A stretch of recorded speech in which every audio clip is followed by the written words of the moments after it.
Good morning everyone, welcome back to my channel, welcome to a new vlog. আস্তে আস্তে কথা বলছি কারণ এখন সকাল ভোর 4টে বাজে। পেছনের ঘড়িতে তোমরা দেখতে পাচ্ছ। তো কালকে রাত্রে শুতে শুতে লেট হয়ে গেছে, দাঁড়াও অনেক লেট হয়ে গেছে, মানে 3 ঘন্টা 3.5 ঘন্টা ঘুমিয়েছি কিনা ঠিক নেই। আর মামামকে অনেক কষ্ট করে কালকে রাত্রে ঘুম পাড়িয়েছি। আর এখন হচ্ছে যে বেবির খাবার বসিয়েছি, এখানে দেখো ভাত মানে খিচুড়ি বসিয়েছি, আর বাইরেটা পুরো অন্ধকার।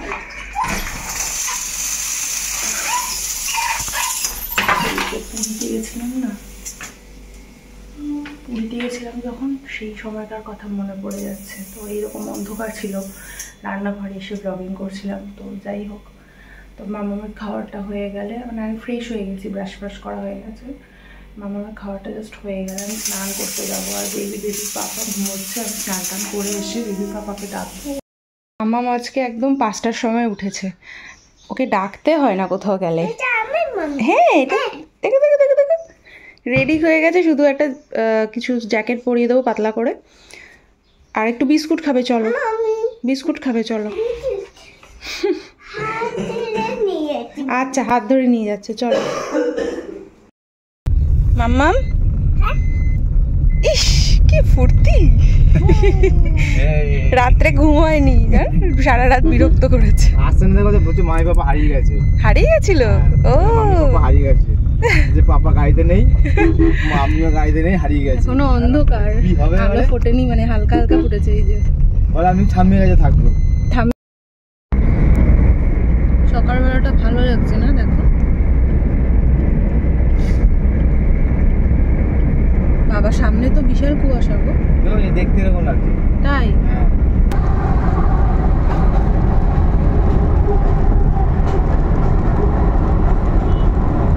ট্রেন যাচ্ছে।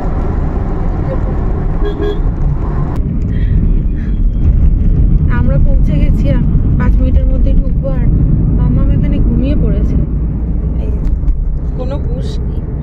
দেখো সারা রাত ঘুমোয়নি, সকালবেলা উঠে যুদ্ধ করে এখন ঘুম।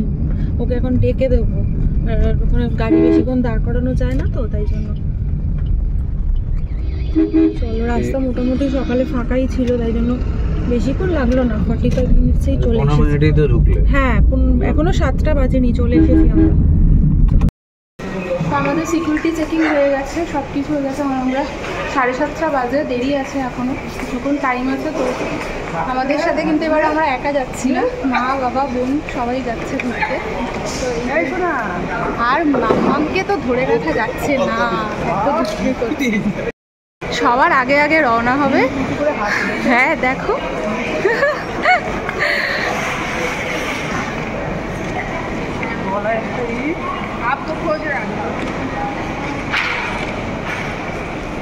মোটামুটি এখনো ফাঁকাই আছে এয়ারপোর্ট। হ্যাঁ কি বলছো? সরকারি চা আর সিঙ্গারা খুঁজছে আমার বর, দেখেছিল। আমি তো খাবো না ভাই কিছু, এখন চা ফা সিঙ্গারা কিছু খাবো না, অ্যাসিড হয়ে যাবে। কি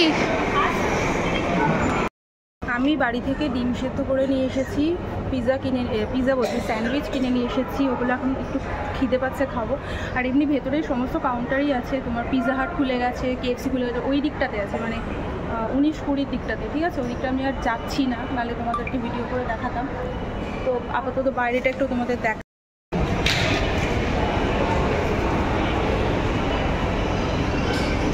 আমার বোনও এখানে ফটো তুলছে। মাম এখানে যা জুতো করছে দেখো, জুতো খুলে ফেলেছে, দেখো কি শুরু করেছে, মারাত্মক দুষ্টু করছে। ওই দেখো চলে যাচ্ছে,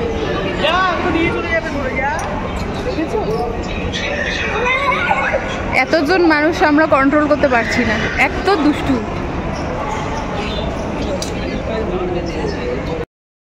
আমরা এই যে ফ্লাইটে উঠে পড়েছি, আর এখন 2:30 বাজে।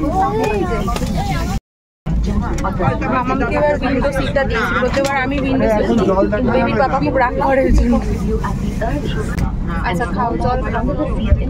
এত দুষ্টুমি করেছে। আর মা বাবা বোনের সিট আলাদা পড়েছে পেছন দিকে, আর আমাদের পড়েছে সামনের দিকে। ও পাপার কাছে বসবে, দেখো আমাকে উইন্ডো ছেড়ে দিয়েছে। আমার সোনা মেয়ে উইন্ডো ছেড়ে দিয়েছে আমার জন্য। তোমার জলের বোতল দাঁড়াও। अपनी यात्रा को शीघ्र शुरू करने के लिए आवश्यक बदलाव।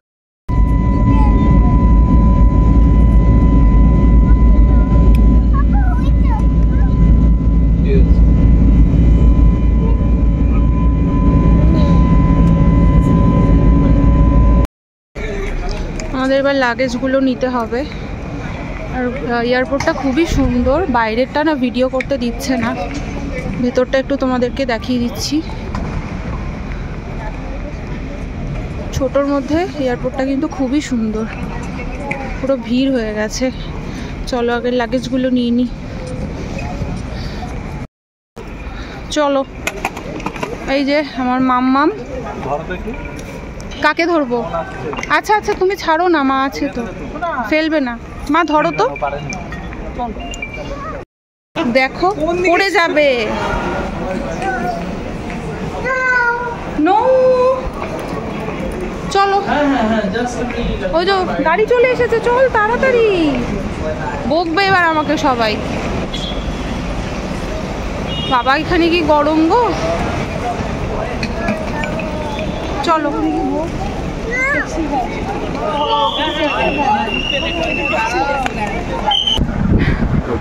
এই জাস্ট আমরা পৌঁছলাম আর এখন মামামকে খাওয়াবো। তো আসার সাথে সাথে এই যে আমাদের শরবত খেতে দিয়েছে আর মাম্মাম এই যে শুয়ে পড়েছে বেডে। ওর খাওয়াটা রেডি করে এনেছিলাম, ফ্রেশ হয়ে নিয়েছি আর মাম্মামকেও স্নান টান করিয়ে দিয়েছি। ওকে স্নান করিয়ে আনিনি, আমি তো স্নান, আমরা সবাই স্নান করে এসেছিলাম। এই যে এখন এই যে জুতো পরছে, এখন আমরা হচ্ছে ওকে খাইয়ে দিয়েছি। ওর খাবারটা আমি এগুলো অফ করতে পারি, ওর খাবারটা আমি তো ঘর থেকে বানিয়ে নিয়ে এসেছিলাম সকালবেলা। হ্যাঁ বন্ধ করে দেবো। আমাদের আমরা এখন খাবো আর খেয়ে দিয়ে তারপর 2টোর সময় বেরোবো। হ্যাঁ তালা দিয়ে জ্বালাটা খোলা থাকে, একটু হাওয়া আসুক। তো চলো, আর কিছু মানে জাস্ট চুলটা কোনো রকমে গুটিয়েছি জানো তো, এসে আবার চুলটো লাস্টে যাবো। ও এখান থেকে দেখা যাচ্ছে, সমুদ্র দেখা যাচ্ছে। এই দেখো এখান থেকে দেখা যাচ্ছে সমুদ্র। বাও কি সুন্দর না। চলো ওপরে গিয়ে আগে খাওয়া দাওয়া করি। আচ্ছা ঠিক আছে, বসো না, কি আছে। হ্যাঁ ওর ভাতুকা হয়ে গেছে, ঠিক আছে। জামাটা ভরিও না, তাহলেই হবে।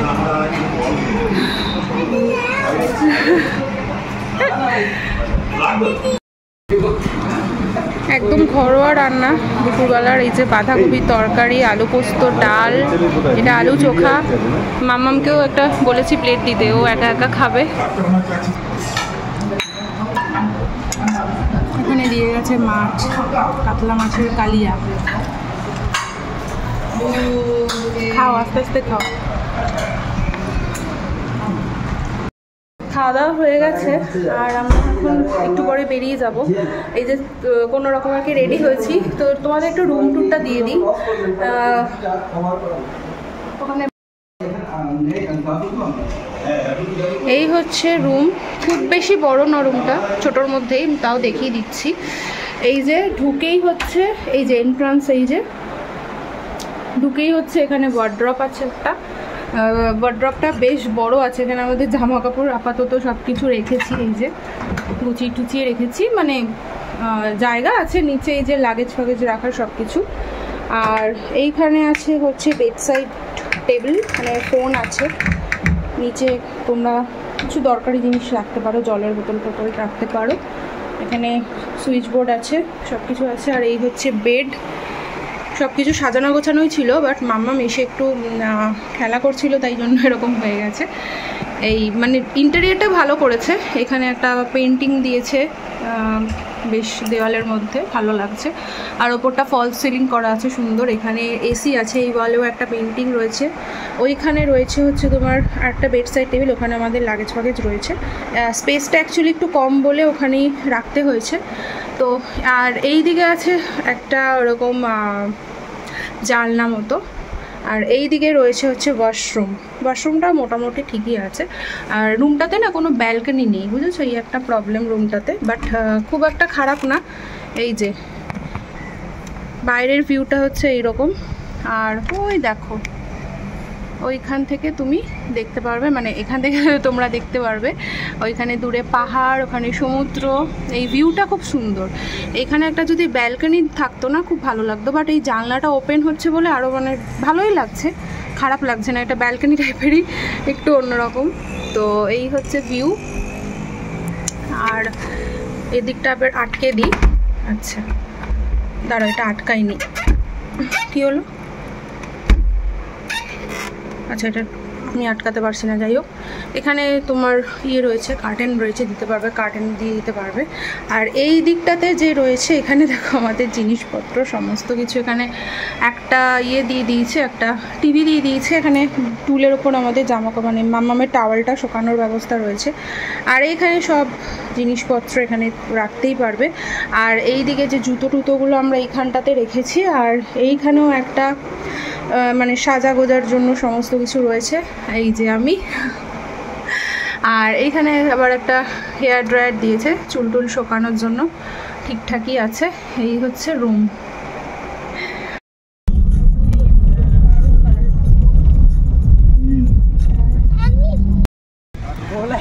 আমরা ফার্স্টে এসেছি কার্ভিন কোভ বিচে।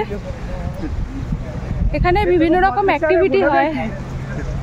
ভদ্রেশ্বর এখানে হচ্ছে জেট স্কি, প্যারাগ্লাইডিং, ওই বিভিন্ন রকম অ্যাক্টিভিটি, প্যারাসিলিং, তাই তো? সিলিং করতে গিয়ে তারপরে কুকুরের লেজে পা দিব, আমাকে আবার কামড়ে দেবে। এগুলো তো আমরা চড়েছিলাম গোয়াতে, জেট স্কি, ব্যানানা রাইড সব কিছু হয়। ওই যে বিচটা খুবই সুন্দর দেখো, বাট এখানে এখন বিভিন্ন রাইড হচ্ছে তো একটু এখানে ওইগুলোর ভিড় আছে। তুমি শো যাবে, ও যাবে, চল সামনে বেশি। ওদিকে পা ফা ভেজাবি নাকি? সোনাকে করবি? ওইদিকে পাহাড়, আর এদিকে নারকেল গাছের সারি দেখো, গাছপালা প্রচুর।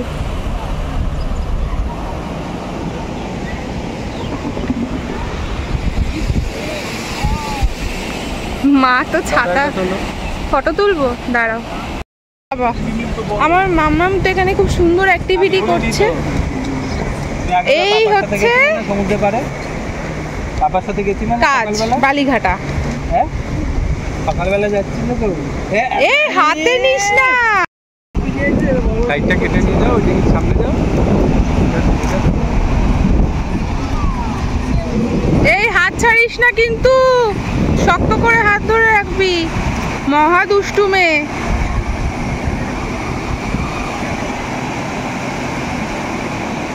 আস্তে বোন, আর যাস না, ভয় লাগে আমার। ওই দেখো ও অনেক জল ঘেটেছে না, পুরী ঘোরা হয়ে গেল, ভাইজাগ ঘোরা হয়ে গেল, ও ভয় নেই ওর। এখন আমরা দাঁড়িয়ে আছি সেলুলার জেলের বাইরে। ভারতের আন্দামান ও নিকোবর দ্বীপপুঞ্জে অবস্থিত একটা পুরাতন কারাগার হচ্ছে এই সেলুলার জেল, যেটাকে কালাপানি সাজা বলেও উল্লেখ করা হতো। আর এটা 1906 সালে এটা নির্মাণ কাজ সম্পন্ন হয়েছিল। ভারতের স্বাধীনতা সংগ্রামে অংশগ্রহণকারী বহু বিশিষ্ট আন্দোলনকারী যেমন বটুকেশ্বর দত্ত, উল্লাসকর দত্ত ও বিনায়ক দামোদর সাভারকরকে এই কারাগারে বন্দি করে রাখা হয়েছিল। এখন এই দালানটি জাতীয় স্মৃতি স্মারক হিসাবে ব্যবহার হচ্ছে। আন্দামান দ্বীপপুঞ্জে একমাত্র সেলুলার জেলটি পোড়ামাটির ইটে নির্মিত, যেটা হচ্ছে বার্মা থেকে কিন্তু আনা হয়েছিল। 1906 সালে এই কাজ সম্পন্ন হয়। স্বাধীনতার প্রথম যুদ্ধ এবং সিপাহী বিদ্রোহের পর প্রায় 200 জন বিদ্রোহীকে এই আন্দামান দ্বীপান্তরে পাঠিয়ে দিয়েছিলেন ব্রিটিশরা। বলা হয় 1857 সালের ডিসেম্বর মাসে দ্বীপগুলোকে পরিদর্শন করেছিলেন তারা, আর 1858 সালের জানুয়ারিতে ব্রিটিশ সরকার এটি প্রতিবেদনও জমা দেন। সেই সময় সরকার আন্দামান দ্বীপকে কারাগার বা জেল হিসেবে ব্যবহার করার জন্য সিদ্ধান্ত নেয়। প্রথম 10ই মার্চ 200 জন বিদ্রোহীকে এখানে আনা হয়েছিল। তারপরে 19 শতকে যখন ভারত পরাধীন হয়, ঠিক সেই সময় স্বাধীনতা সংগ্রাম ছিল তুঙ্গে। সেই সময় অনেক বিদ্রোহীদের ফাঁসি তো দেওয়াই হতো, আবার অনেকের ঠাঁই হতো সেই ভয়ঙ্কর দ্বীপে। তখন ব্রিটিশ সরকার ভাবলেন এবার আন্দামানের দরকার এক নিরাপত্তা সমেত একটা কারাগার। তখন নির্মিত হয়েছিল এই কালাপানি বা সেলুলার জেল। সেই সময় বহু বিদ্রোহীকে এই কারাগারে আটকে রাখা হতো এবং তাদের উপর নৃশংস অত্যাচার করা হতো। ব্রিটিশ রাজকর্মচারী চার্লস জেমস ল্যাল এবং চিকিৎসক এল লেথব্রিজের নেতৃত্বে 2 সদস্যের একটি কমিটি 1890 সালে পোর্ট ব্লেয়ার পরিদর্শন করেন এবং পোর্ট ব্লেয়ারের কাছে নির্মিত হয়েছিল এই কারাগারটি। বার্মা থেকে ঠিক লাল রঙের ইট এনে প্রথম এখানে কারাগারটা তৈরি করা হয়েছিল। আর কক্ষগুলো অত্যন্তই ছোট, আপনারা দেখলেই বুঝতে পারবেন কতটা নৃশংস অত্যাচার করা হতো কারাগারীদের, বন্দীদের ওপর, এবং তারা কতটা কষ্ট করে জীবনযাপন করতেন। আর এইখানে 698টা কিন্তু সেল ছিল, আর সেলগুলো এমনভাবেই নির্মাণ করা হয়েছিল যাতে এক বন্দি অন্য বন্দির মুখ দেখতে না পান। এটা মূলত ইংরেজদের কলাকৌশলেই তৈরি করা হয়েছিল। তো দেখুন, আর লক সিস্টেমটা এমনভাবেই তৈরি করা হয়েছিল যাতে ভেতর থেকে কোনোভাবেই তালা খোলা না যায়, বাইরে থেকে ঠিক ছিটকিনিটা দেওয়া হতো এবং যেটা ভেতর থেকে খোলা প্রায় অসম্ভব হয়ে দাঁড়াতো। লক সিস্টেমটা দেখো, এখান থেকে ছিটকিনিটা দিলে তবে গিয়ে এখানে লক হবে, বাইরে থেকে পুরোপুরি। তো এটা হচ্ছে ফাঁসি ঘর, যেখানে কয়েদিদের ফাঁসি দেওয়া হতো। চলো সামনে যাই। On the so that hole will open. Yes, down. Cellular Jail থেকে 5টার সময় সবাইকে বার করে দেয়, আবার 5:30 থেকে এদের টিকিটের একটা নাম্বার দেয়, ওই নাম্বার দেখিয়ে ঢুকতে হয়। আর I card must, I card ছাড়া হচ্ছে তোমার ঢুকতে দেয় না। কত করে টিকিট গো জেলে? 330 মানে পার হেড 330 টাকা করে টিকিট। আর বাচ্চাদের মনে হয় লাগে না, তাই তো? বাচ্চাদের লাগে না। তো এখন আবার ঢুকবো 5:30 থেকে লাইট অ্যান্ড সাউন্ড শোটা হবে। চলো, এখন প্রচুর লাইন পড়ে গেছে।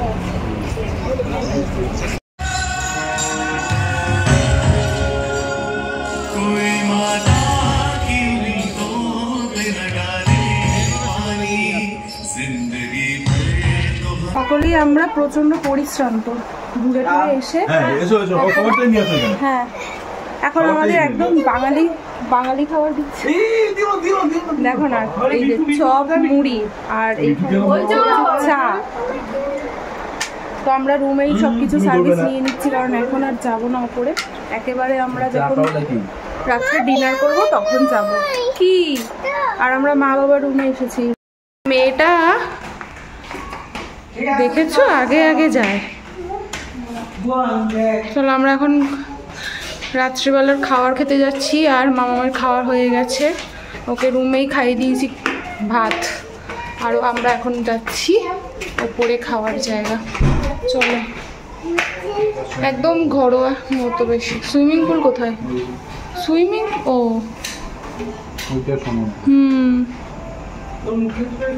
হ্যাঁ, ঘুমানোর সময় দেবো। দেখো বাইরেটা কি সুন্দর লাগছে না? বেশ রাস্তাঘাটও পরিষ্কার আর নিরিবিলি, বেশ সুন্দর পরিবেশটা। চলো, কোথায় জিম আছে?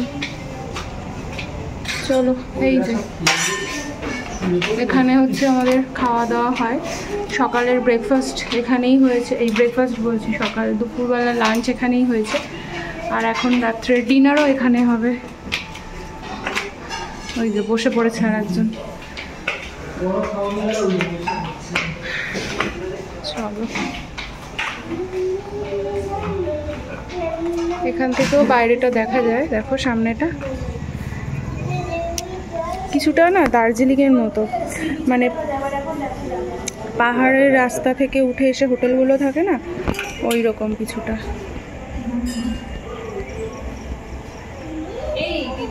হ্যাঁ মাম্মাম, আমাদের রাত্রের ডিনারে কি আছে দেখো, রুটি আছে, ফুলকপি আলু তরকারি, ডাল আর চিকেন আছে আজকে। তো চিকেন যে খাবে খাবে।